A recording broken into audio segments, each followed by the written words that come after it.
Good day, dear doctors, good day, dear dental students. My name is Apokin Alexander. I'm a general dentist and I welcome you on our YouTube Rubberdamology channel, where we learn self-training education for application rubber dam in the mouth cavities of your patients. To have a safe work, more quality for your direct composite restorations. Today we have very simple exercises. I talk to you about difference between two clamps. All of them are wingless clamps. Two clamps. One of them is clamp W3 and one of them is clamp W56. Both of them made with the company of VM, which I very like these clamps. Clamp number U56 have very huge distal angulated arc of this clamp. For example, clamp number W3 have smaller and not so distal arc of this clamp. Why it is so important for us? Because today I'm talking about distal surface of the last molar. What is these surfaces? This is surface which cannot have an anchor clamp at the distal surface of tooth number 37 or tooth number 47, or the same for upper last molars. If we work with the first molar or second premolar, we always have, if patient have tooth number 37 or 47, we can place, no matter what clamp we use, with the wings or without wings, we can use clamp placed to this distal tooth and safe work with the first molar or both of them for premolars. But when we start to work with this tooth, we did not have enough space to work with our handpiece, to have a safe preparation of we did not have safe space to place our handpiece with the burr, but we need this space. What can we do? And what is the difference? Of course, we can use the clamp W56 from VM company.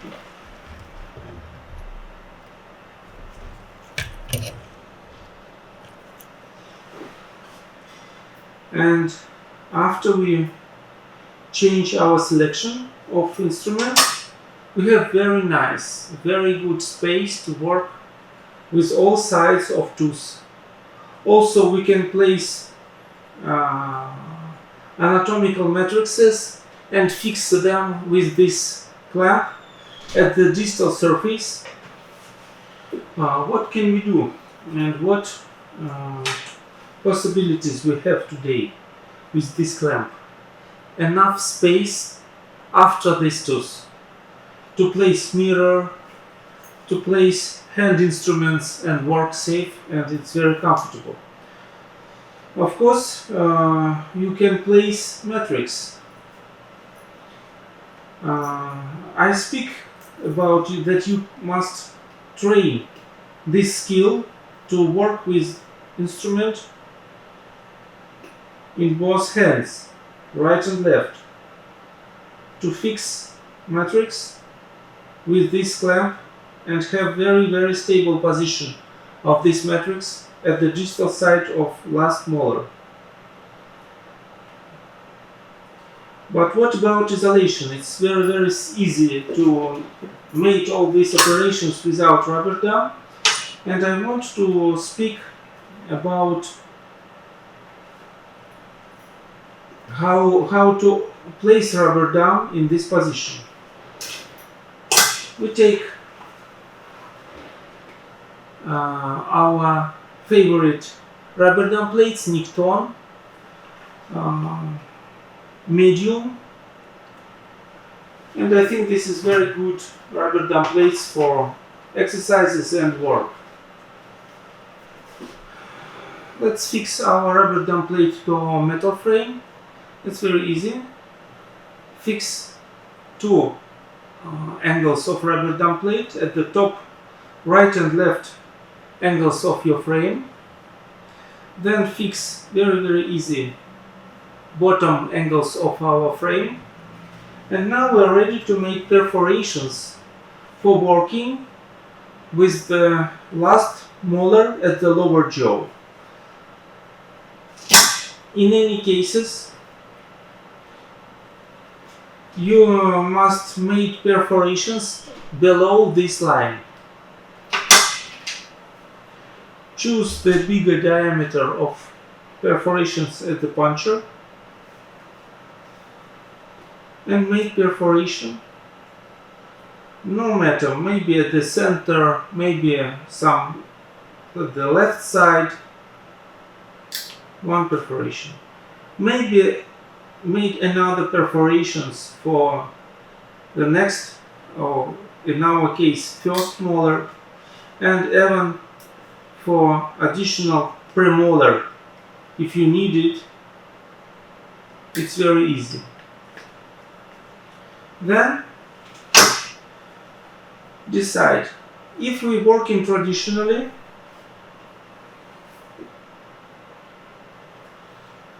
with the premolars and molars, for example, for the second class between these two,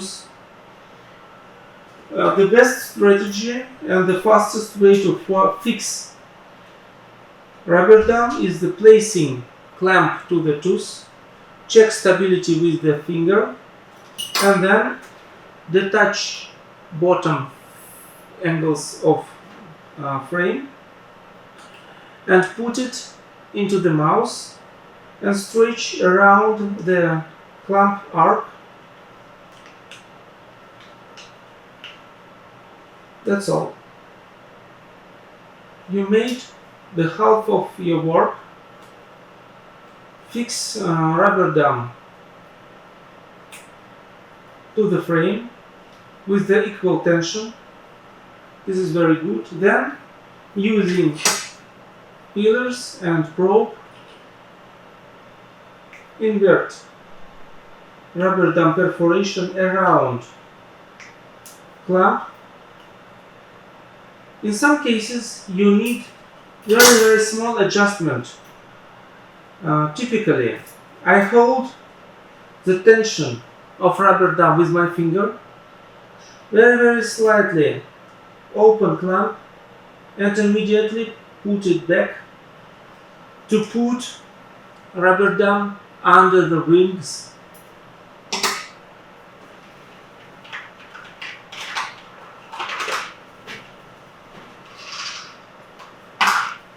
Then, if you have no additional perforations, you start to work. If you make perforations for other tooths,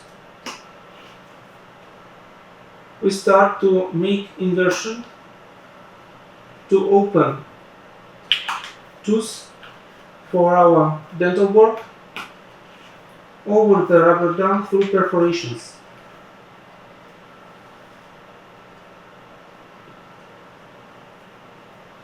It's very easy with the Nicton rubber dam plates. That's ready. First of all, we have the angle of mouth like this. But it's very good for work. We have ability to place mirror and check our work from the different sides. But if we're working with the distal surface of the same tooth, we cannot place mirror.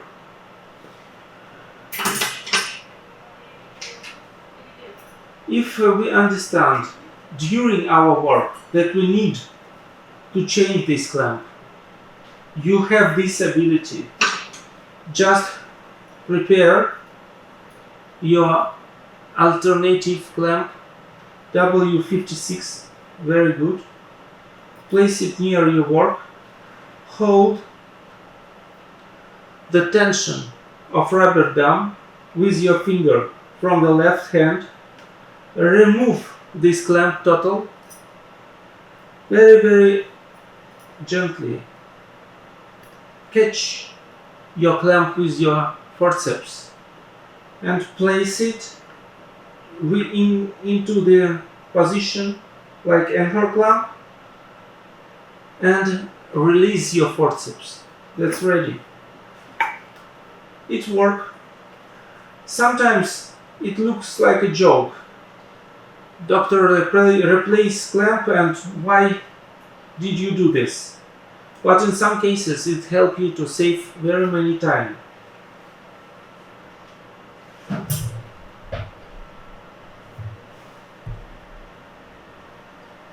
If you don't like position or angulation of this clamp, correct it with your own decision. Very good. This is the second stage of our exercise today. Try to replace clamps.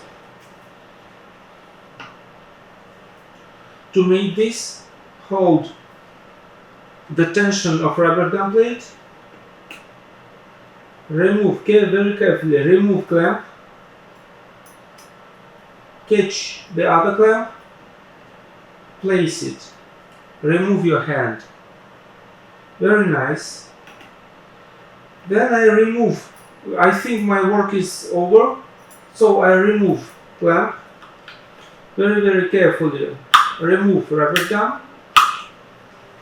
And then I decide to place clamp number W56 at the start of my work. What is the difference? Of course, first of all, I must check stability. Very nice.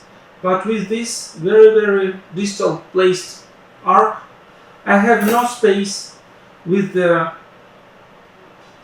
body of lower jaw from the left side to put rubber dam with my fingers over. It's much harder. It may be not so comfortable for patient. So I advise you to put rubber dam perforation over the clamp before you place it to the tooth. Insert clamp body into the perforation like this, and the arc must be over the perforation. After that, collect all this rubber dam to one hand. Place rubber dam clamp into the forceps and very carefully place it to the tooth. It's ready. After that, you can open rubber dam and start to fix it frame.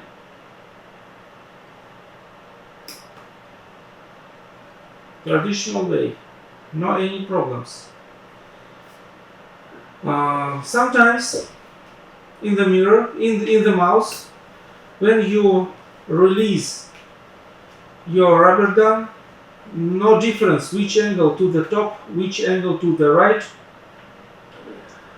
and due to this problem, I advise you to mark rubber dam angles for left and right with your marker if you have time and additional marker at your table.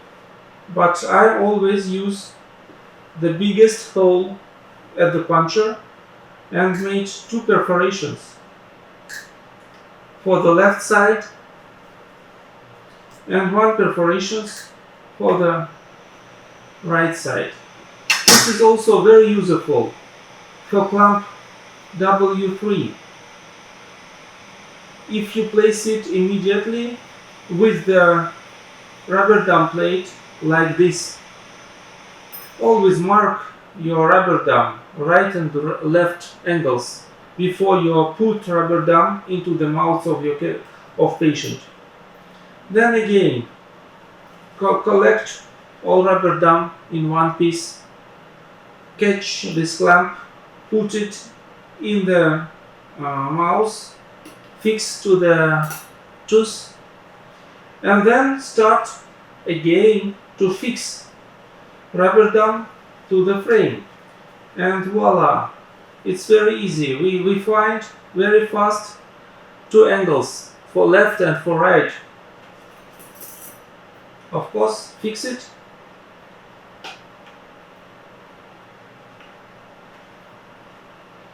It saves to you very much time, very fast. Then we need to invert our rubber dam over the clamp. I use for this work pillars or probe, no matter. Then insert interdental part of rubber dam in between tooths.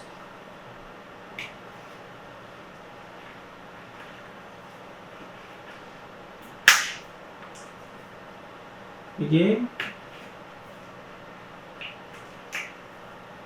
and again.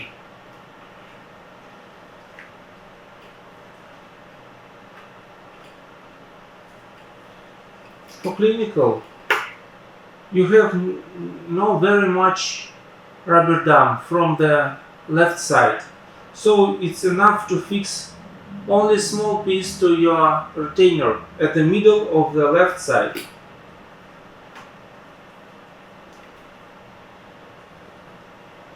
And you have angle of mouth, of lips from the left side, like this.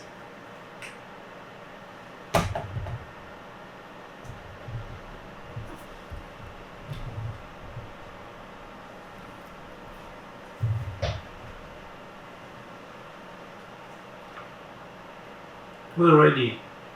This exercises is finished. We did not need making envelope from the left side and right side, because we are working very distal, and our assistant have enough abilities to put suction into the deep part of rubber dam plate. But every time check that upper teeth is covered. I hope you like this exercise, and I hope it saves time in different situations for working with the distal surfaces of last molar at the upper or lower jaw. Please push the like button over this video and share it with your friend. Thank you very much. See you soon.